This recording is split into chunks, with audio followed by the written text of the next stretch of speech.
again. Welcome to week 2 of the high school football season.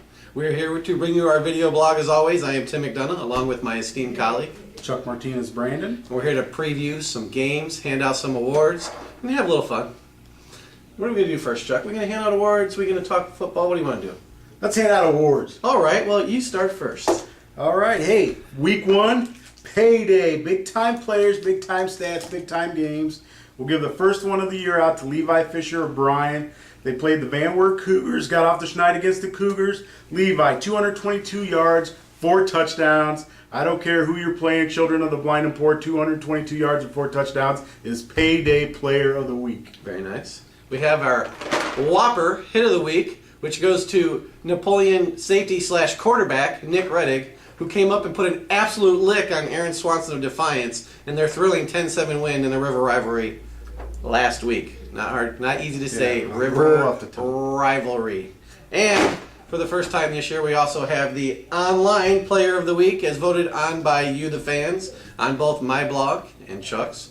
And who is it this week, Chuck, our online player of the week? You know, it sort of pains me to say that a kicker won it, but Clint Detmer, Napoleon, clutch, especially after last year. You know, he was the GOAT last year. This year, he wins the game, he wins the award. 38-yard field goal as time expired, 10-7 Napoleon.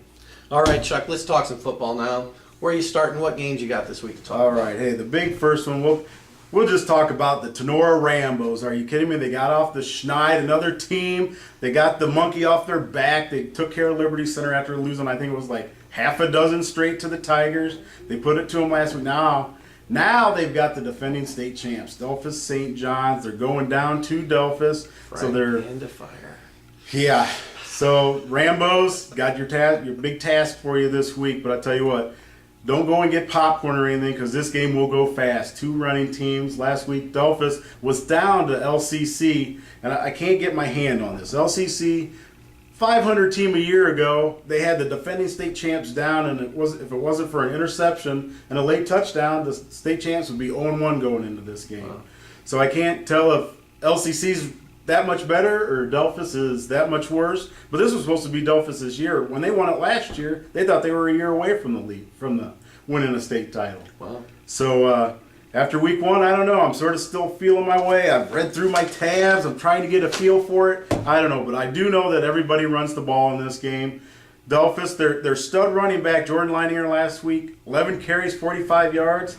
And cramps in the 3rd and 4th quarter? Are you kidding me? That tells me a couple things. Somebody wasn't working very hard during 2-a-days. And somebody didn't drink enough Gatorade. Yeah, I'm telling you. It's not just a marketing ploy. You got to drink that stuff. But they also have their quarterback, Wells also almost rushed for nearly 100 yards. So the Rams are really going to have their work cut out for them as far as stopping the run.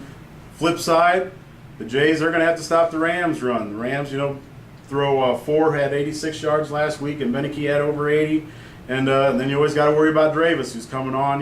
He's got a lot of varsity time under his belt. So that is the big first game for the week. Rambos, if you win it, you might have a lot of computer points. But yet again, I can't get a hold on it because Delphus plays in the MAC. They might not win that many games this year. You never know what you're going to do in the MAC. So Rambos, you've got to win this. You've got to go 0-2.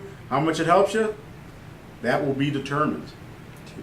To be determined. So how about the Bull Puppies? Where are they going this week, Tim? Well, they're hitting the road to Salina for the Western Buckeye League opener. Last week, as you know, we talked about the heartbreaker, giving it out to the kicker. Give it up for Clint Detmer. They lost 10-7 at home to Napoleon. They start the WBL season, 9 straight games. Last year, they ended the year playing Salina at home. Schedule flips over, got Salina first. In that game last year, Travis Spitnail rushed for 378 yards. Wow. Defiance won 35-14, earned a share of the WBL and its first playoff berth since 2003. Now they go to Salina, and they're hoping to continue to be able to run the football against a team that got beat last week 49-14 by Lima Senior. Well, it's not going to be easy. It's the first week, and everyone's hoping for a league championship. Defiance needs to bounce back, need to get focused, and probably play with a little bit of anger, especially after what happened last week. Defensively, Defiance played well enough to win that game. Max Peter, 10 tackles. Zach Dempsey, he had 10. Those guys played great up front. They stopped the run except for maybe one big play in the 4th quarter. They'll need to do it again this week against Ryan Paulus, Salina's new quarterback. He threw for a touchdown last week. And Andy Sutter, who's their best running back. Salina will run the football. Those guys are going to have to be ready for it.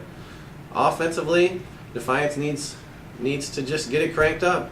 Last week, they had the ball 1st and goal at the 4, couldn't get in, had the field goal blocked. That was really the turning point of the game. I think there's going to be some angry offensive linemen, some angry running backs. Everyone should be angry. I think Defiance is going to go out and maybe make a statement this week. That's what's up with the Bulldogs, Chuck. What else you got for us to finish this thing off? Makes me want to lower the pads and cover it and get some yardage on my own. What the heck? Run the dive, you got to get at least 3. If you'd have been in there, they probably would have got 3. See, give me the rock. You got to want the rock. At any rate, the other big games will go back to Napoleon. Backyard, bad blood here. We got Napoleon Wauseon. Okay, Napoleon, the little team they could. Big school, they've only got 30-some kids out. Okay, but they stuff a Defiance team that's supposed to be, this run superior team. They stuff them, hold them to 7 points. So this week, they've got another tough task with Wauseon, who had not 1, not 2, but I'm talking 3 guys rushed for 100 yards last week. So Napoleon's really got their work cut out for them there. The other one, staying in the NWAL. We'll stay with Levi Fisher's Brian Golden Bears playing Archbold. So Archbold came out last week, handed the Pilots a loss. Okay, I'm over it, not. Okay, and they've got Garrett Morton running the show. Archbold over the last few years has had really good quarterbacks, and Morton's no exception.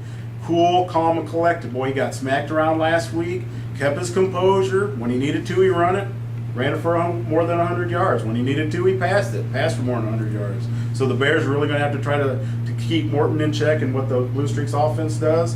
Meanwhile, Blue Streaks are going to have to keep Levi Fisher from getting 2 awards back-to-back. So NWAL, that's where the other big games are this week. Well, that's what we got for you for week 2. We'll be back again for week 3. More awards to hand out, more to talk about. Check us out on our blogs. Go to www.Crescent-News.com. And by the way, no pictures this week from any of the fans. We need pictures. We want to talk about that and show you those. If you have any pictures from this week's games, send them to cnsports@Crescent-News.com. Everybody's got a cell phone. Come on. We're out.